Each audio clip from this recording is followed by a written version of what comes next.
जपो श्री शिवाय नमस्तुभ्यम। ये जिह्वा से जितनी बार निकलता है, शिव महापुराण में अभी कुछ समय पहले 1-2 महीने पहले इंदौर में कथा थी, लोगों ने बहुत ऑब्जेक्शन लिया, ये श्री शिवाय नमस्तुभ्यम कहां से आया, ये कोई मंत्र है क्या, ये कोई साधना है क्या, लोगों ने खूब ऑब्जेक्शन लिया। उसके बाद में लोगों ने जब शिव पुराण में देखा, शिव पुराण में जब देखना चालू करा तो शिव पुराण में लिखा था विद्येश्वर संहिता में कि इस मंत्र को बोलने वाले का केवल मुख का दर्शन कर लो तो काम हो जाता है, उसमें लिखा है। जब लोगों ने इस मंत्र का ऑब्जेक्शन लिया कि ये मंत्र क्यों, श्री शिवाय नमस्तुभ्यम कहां लिखा है, इस मंत्र का क्या प्रयोग होता है, इसको क्यों जपा जाए, जब लोगों ने इसको जब जनमानस में भेज दिया कि ये तो सियोर वाला महाराज ने बनाया मंत्र, ये तो फालतू का है, ये तो होना ही नहीं चाहिए, ये तो ऐसा नहीं होना, तब लोगों ने फिर पुराण में ढूंढा कि आखिर लिखा कहां है। तब इनने ढूंढा तो उसमें लिखा हुआ आ गया कि इस मंत्र का जप करने वाला व्यक्ति इसको केवल मुंह से बोल भी ले और उसका चेहरा भी देख लो तो ही मनुष्य का सब कार्य सफल हो जाता है। तो फिर बोलने में अपना क्या जाता है, प्रेम से बोलो श्री शिवाय नमस्तुभ्यम।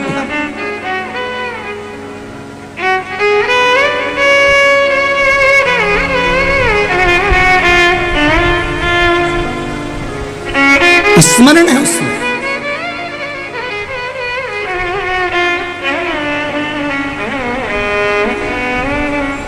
लोगों का काम है भरमाना, लोगों का काम है भटकाना, पर शिव महापुराण कहती है आपको भटकना नहीं, आपको शरणागति लेना। शरणागति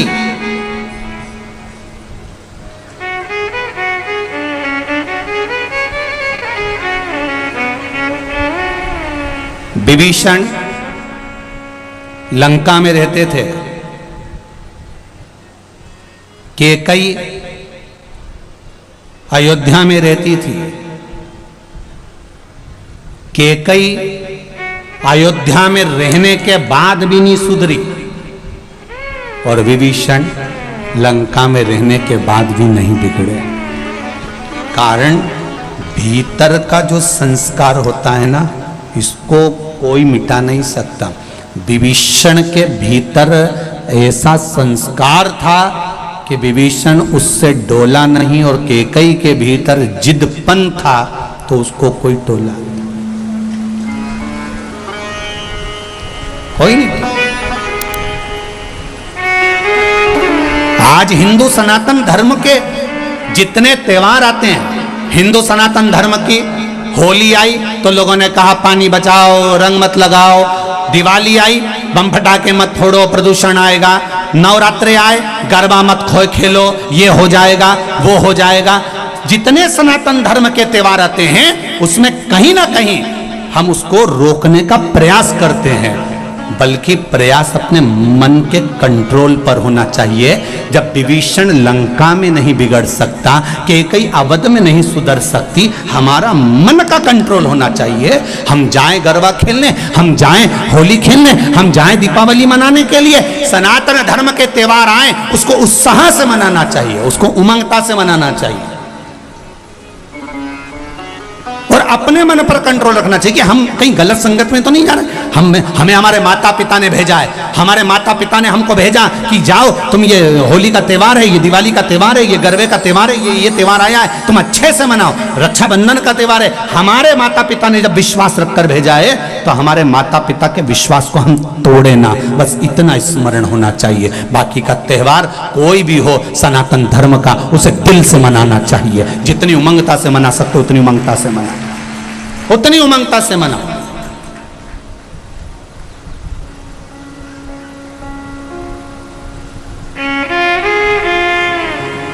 प्रसन्न चित्तता में मनाइए, अपने जीवन को आनंद में जियो। बड़ी मुश्किल से नर तन मिला है, ये लुटाने के काबिल नहीं है। महाराज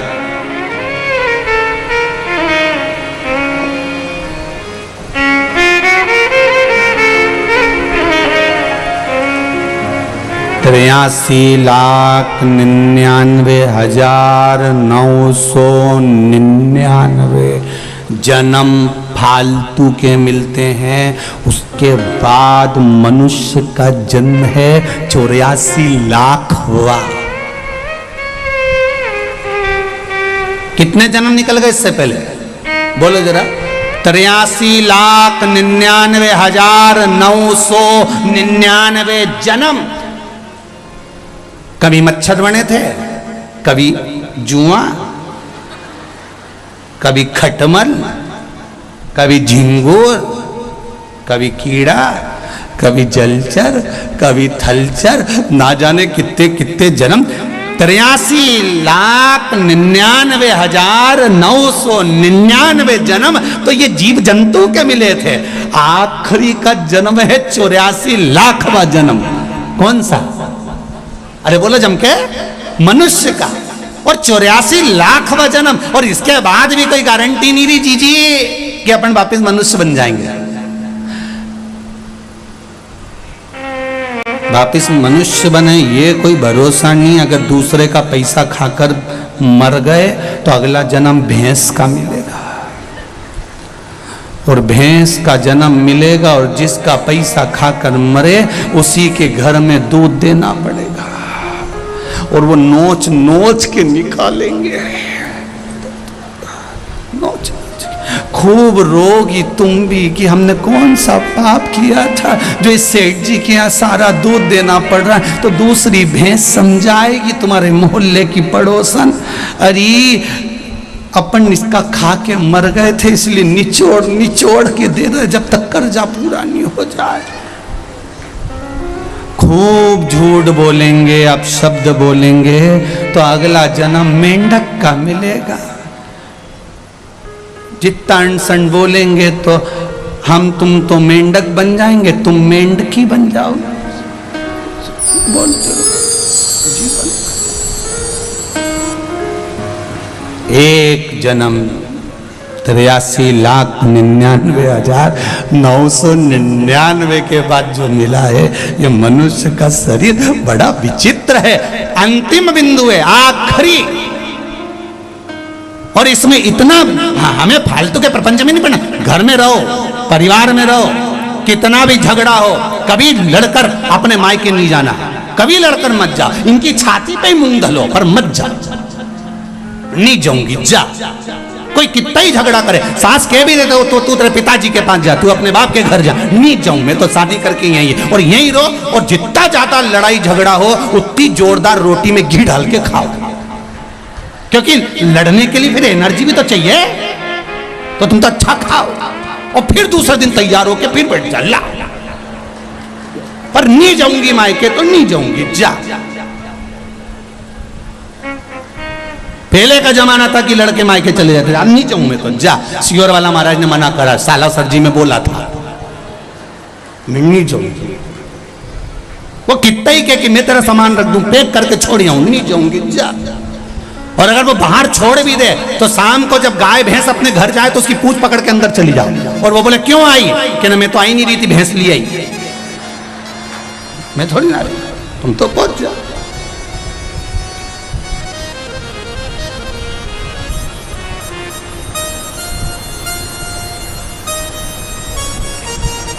रहो प्रेम वश रहो। नियम ले लेना कि अब अपना 83,99,999 जन्म के बाद ये मनुष्य की देह मिली है, रोकर नहीं निकालूंगी, खुश होकर निकालूंगी। बीमारी आई है, रोग आया है, तकलीफ आई है, थोड़ा कर्जा हो गया है, टेंशन आ गया है, कोई बात नहीं। हर बात में एक बात को याद रखना कि मेरा देव अधिदेव महादेव मेरे साथ है, सब चिंता वो मिटा देगा। मेरा बालाजी सरकार बैठा है, सब टेंशन मिटा। क्यों सोच?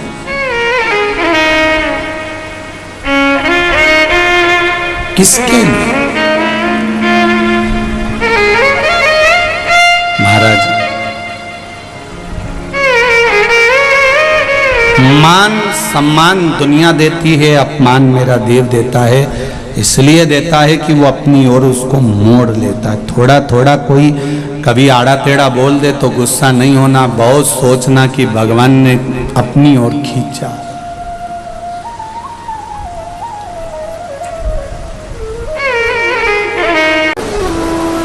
कि माता अंजना गौतम बाबा और मतंग बाबा के कहने पर आराधना कर कर जब शिव रूपी पुत्र को ही प्राप्त कर सकती हैं, तो भगवान के भजन में, भगवान की भक्ति में वो बल है कि हम भी परमात्मा से परमात्मा को ही प्राप्त कर सकते हैं।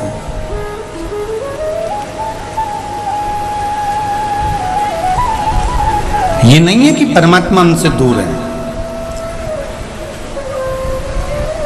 हमारे भीतर जो है वो आत्मा है।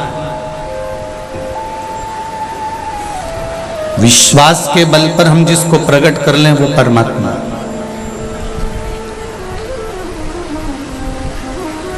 सारी समस्या का हल एक लोटा जल। बस जैसे पार्वती मैया ने भगवान शंकर से एक प्रश्न किया कि शिवजी, हे ओघड़दानी, हे बागंबर धारण करने वाले, मुझे आपसे केवल एक प्रश्न करना है कि मृत्यु लोक में भजन करने का कोई एक निश्चित समय रखना चाहिए या नहीं?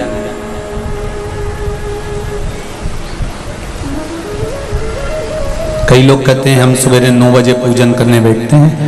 हमारा नियम है 9 बजे से 10 बजे तक मैं पूजन करती हूँ। मैं 8:30 बजे शिव जी के मंदिर जाती हूँ। मैं इतनी बजे भगवान के मंदिर पहुँचती हूँ। मैं इतनी बजे भगवान का ये कार्य करती हूँ। समय से नहीं है।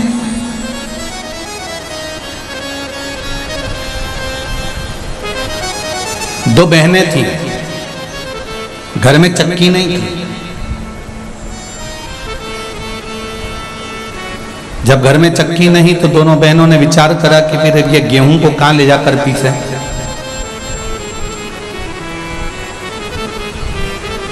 किसी पड़ोसी के यहां गए।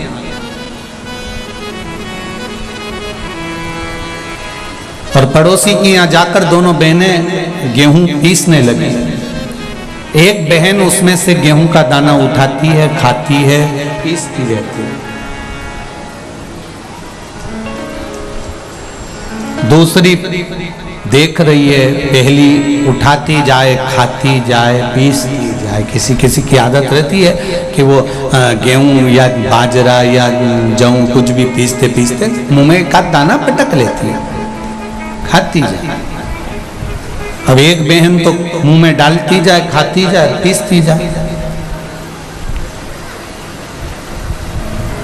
दूसरी मना कर रही है, क्यों पागल जैसे काम कर रही है।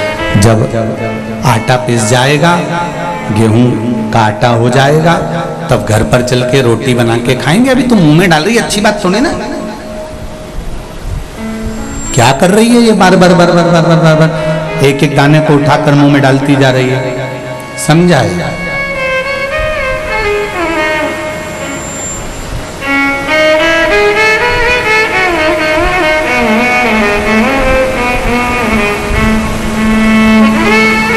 अब जिस गांव में ये दोनों बहनें रहती थी, दोनों गेहूं पीस रही थी, आटा बना लिया।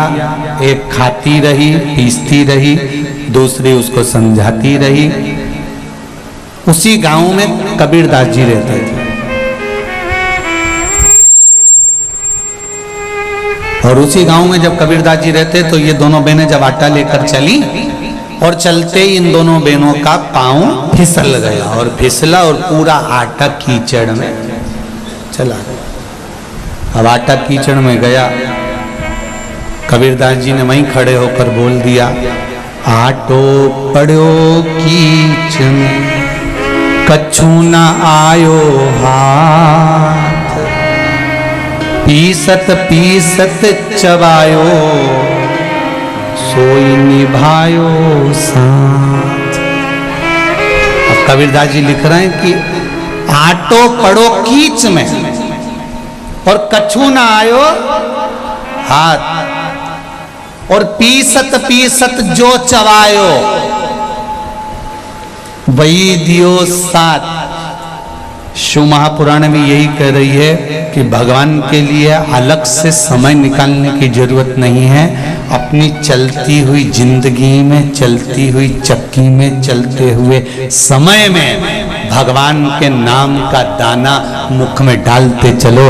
कब जीवन निकल जाएगा और ये जीवन कब खप जाएगा, कोई भरोसा है क्या? और कई लोग इंतजार में बैठे हैं, अभी तो बचपन है, जवानी आएगी जब भजन करेंगे। अभी जवानी है, अधेड़ी आन दो जब भजन करेंगे। अभी अधेड़ी है, बुढ़ापा आन दो जब भजन करेंगे। उम्र का तुम्हारे को मालूम है कि तुम इतने साल में ही मरोगे? कोई जीवन का ठिकाना है क्या कि कब मर जाओगे?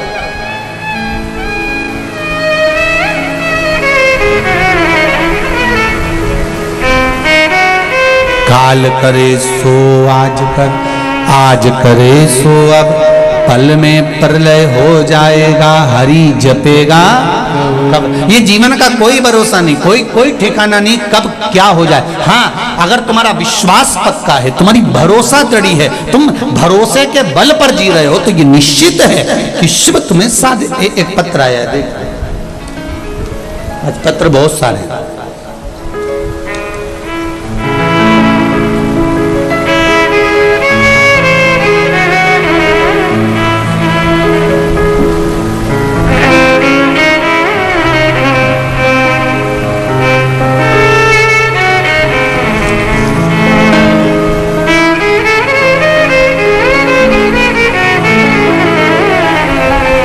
बनवारी लाल जी सेन सीकर से हूँ गुरुजी।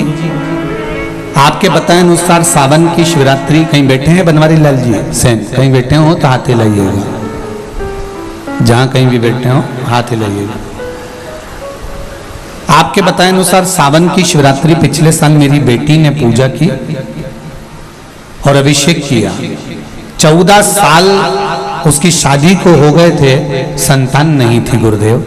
14 साल के बाद मई के महीने में 2022 को मेरी बेटी के घर संतान हुई है। मैं बाबा को धूप लगाने आया हूं। ये शिव है। एक पत्र और देख,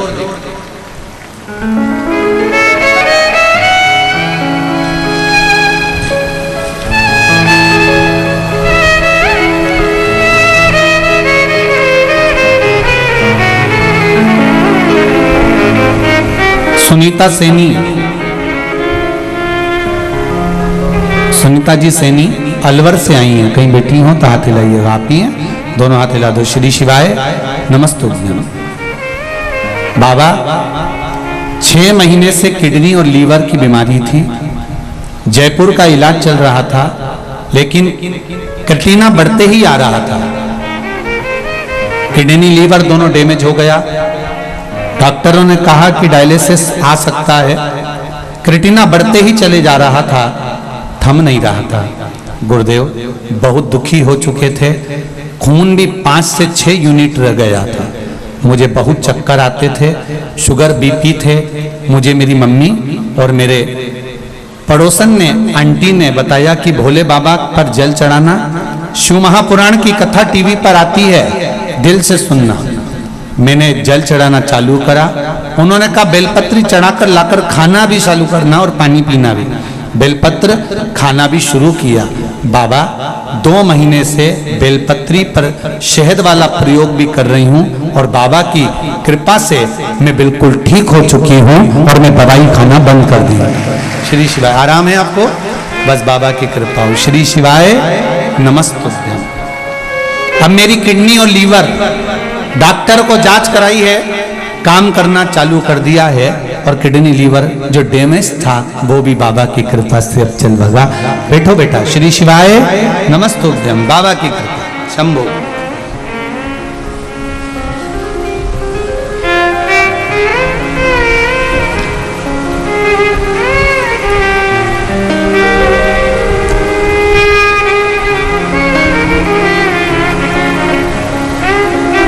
दीपिका शर्मा रतनगढ़ चुरू से हैं, कहीं बैठी हो तो हाथ हिलाएंगे। आप ही हैं, दोनों हाथ हिला दो एक बार। श्री शिवाय नमस्तोभ्यम। भजन की लाइन बहुत सुंदर लिखी है दीपिका जी आपने।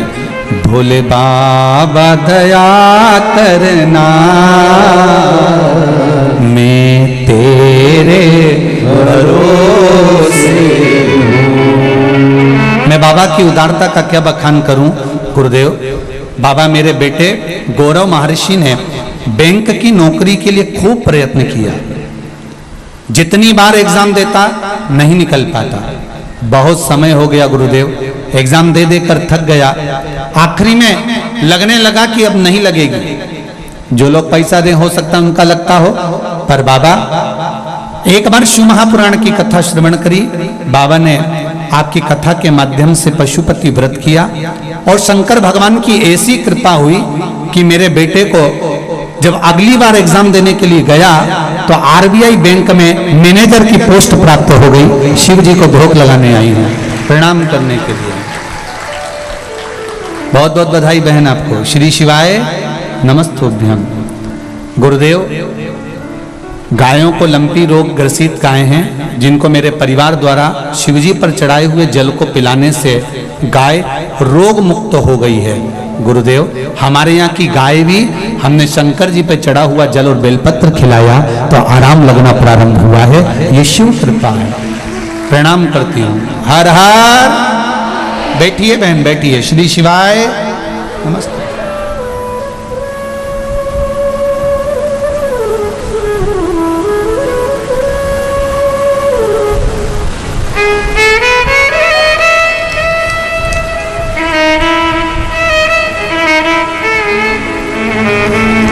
बहुत सारे पत्रों का स्मरण है पर समय का अभाव है।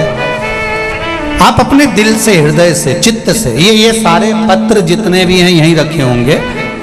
इनमें इनके नाम भी रहते हैं, नंबर भी रहते हैं, फोन नंबर भी रहते हैं।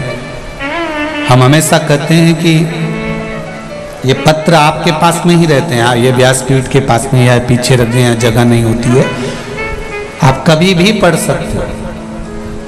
इन पत्रों का मूल है कि आपका विश्वास, आपका भरोसा।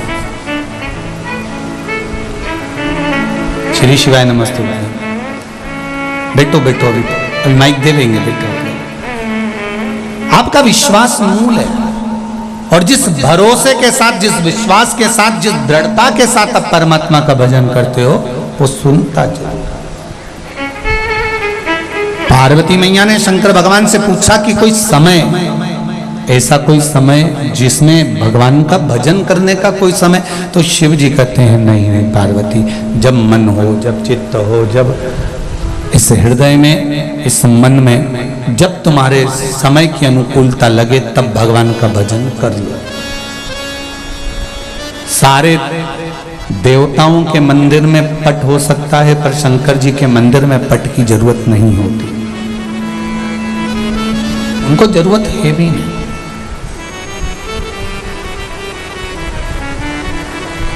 कैलाश पर कोई पट नहीं, बस भगवान शंकर हैं और आपका विश्वास है। अपने चलते हुए समय में, अपने चलती हुई घड़ी में, अपने चलते हुए समय में भगवान का भजन करो। एक बात हमने पहले भी कथा में कही, आज फिर कहते हैं, जब तक शरीर चले और तुम्हारे घर में चले तब तक सब अच्छे काम कर लो। जिस दिन शरीर चलना बंद हो जाएगा और तुम्हारे घर में चलना बंद हो जाएगी तब तुम कुछ भी नहीं कर सकते। इसलिए शरीर चले तब तक सारे तीर्थ करो, शरीर चले तो कथा में जाओ, शरीर चले तो भजन करो, शरीर चले तो मंदिर जाओ, शरीर चले और तुम्हारे घर में चले। जब तक तुम्हारे घर में चल रही है, जो तुमको मन का करना है, मुझे दान करना है, मुझे ब्राह्मण भोज कराना है, मुझे ये कराना है, मुझे सवामणि कराना है, मुझे सालासर जी जाना है, मुझे चूरमा चढ़ाना है, मुझे मोहनथाल लगाना है, जब तक तुम्हारा शरीर चले और तुम्हारे घर में चले, सारे अच्छे काम करो। जब शरीर चलना बेकार हो जाएगा, बंद हो जाएगा, तुम्हारे घर में नहीं चलेगी, तब तुम मन में रखकर बस केवल तड़पोगी, बोल नहीं सकती कि मैं दान करना है, मुझे 2 रुपए देना है, मुझे 50 रुपए देना है, मुझे सवा मणि करना है, मुझे भोजन भोग कराना है, मुझे ब्राह्मण भोज कराना है, तुम्हारे मन में रह जाएगा और आखिरी तक भी नहीं कर पाए।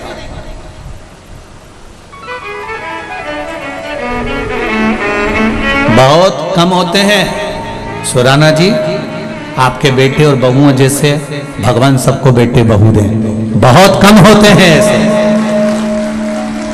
कि माता पिता के मन में संकल्प आया और माँ ने कहा कि मेरा मन है एक बार शिव पुराण। हम ये सुराना जी जैन समाज से हैं, पर इनके मन में भाव उत्पन्न हुआ कि कथा कराना है, और मन में आया तो सुराना जी ने अपने बच्चों से कहा, बच्चों ने अपनी बहुओं से कहा, पापा मम्मी का मन है, माता पिता का मन है शिव पुराण कराना। कहा सारी दुनिया के लोग क्या कहेंगे कि अपन जैन मत पालने वाले और शिव पुराण की कथा, दुनिया कुछ भी कहे, आग लगे बस्ती में और अपन रहो मस्ती में। मैं धन्यवाद दूंगा सुराना जी आपके दोनों बेटे बहुओं को, बेटी दामाद आदि जो परिवार जो आपका आया है, आपके भाई, आपकी छोटे भाई की बहुएं, बड़े भाई की बहुएं और ननंद आदि जो भी आया है, मामा मामी काका काकी, पूरे परिवार को धन्यवाद दूंगा कि आज इन बेटे और बहुओं ने इस अरेंजमेंट को कर जैसा बन सकता है उसके अनुसार दिल्ली से आकर यहाँ व्यवस्था करना, और सबके साथ में जैसे कल परसों हम जब आए थे आपके यहाँ पर, तो सुराना जी के यहाँ से भाभी जी कह रही थी कि मेरा देवर ये लक्ष्मण जैसा है और मेरा यो बच्चा है देवर का, जो भी भतीजे हैं, कहा गुरुजी ये मेरे हनुमान के जैसे हैं। ये पूरा परिवार ने इस कार्यक्रम को दिया, ये आनंद है, यही आनंद है।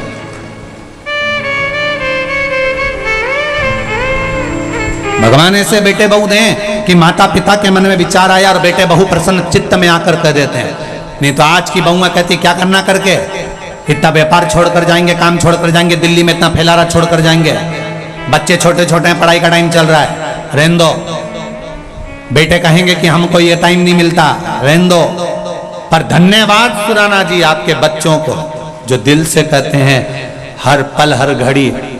जब गए तो बच्चे कहते हैं केवल एक कथा नहीं गुरुजी, आप तो बाबा से विनती करना कि हर साल कथा करवाते रहें। बस यही शिव करता है, यही शिव करता है। कमाया कमाया छोड़ गए, अंत में बच्चों के पास चला गया। तुमने अपनी जिंदगी के लिए करा क्या? घर बनाया बच्चों के लिए, जायदाद एकत्रित करी बच्चों के लिए, धन बड़ा बड़ा कर इकट्ठा करा बच्चों के लिए। तुम तो सही से 2 रोटी भी नहीं खा सके।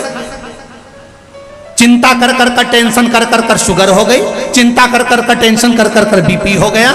ना घी की रोटी खा सकते, ना कोई अच्छी पनीर की सब्जी खा सकते, और ना मीठा गुलाब जामुन पेड़ा लड्डू खा सकते क्योंकि शुगर हो गई। और कमाते कमाते जिंदगी निकल गई। अपने लिए करा क्या तुमने? भजन भी अगर सही से कर लेते तो वो परमात्मा भी कहता कि हाँ कुछ मेरे लिए करा। और गए मरकर ऊपर तो यमराज से लड़ाई कर रहे। मैंने नीचे गया था साला सरजी घूमने के लिए, तो मैंने 10 रुपए का झंडा खरीदा था, 50 रुपए का चूरमा खरीदा था, भगवान को चढ़ाया था। मेरा पुण्य मैंने करा है इसलिए मुझे बैकुंठ भेजो। यमराज ने कहा 50 रुपए चूरमे के और 10 रुपए झंडे के, 60 रुपए इसके हाथ में पकड़ा, नरक भेज दो।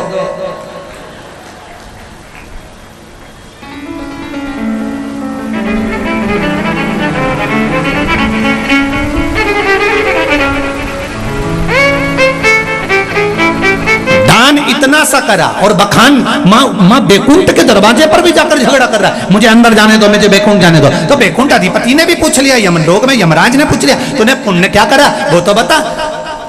मेरे पास इतनी जमीन थी वो तो बच्चों को दिया आया, तो वो भी तो दान कहलाएगी। कोई दान मान नहीं, जोड़ जोड़ के सारे परिवार को दे दिया, कौन सा दान पुण्य कर दिया।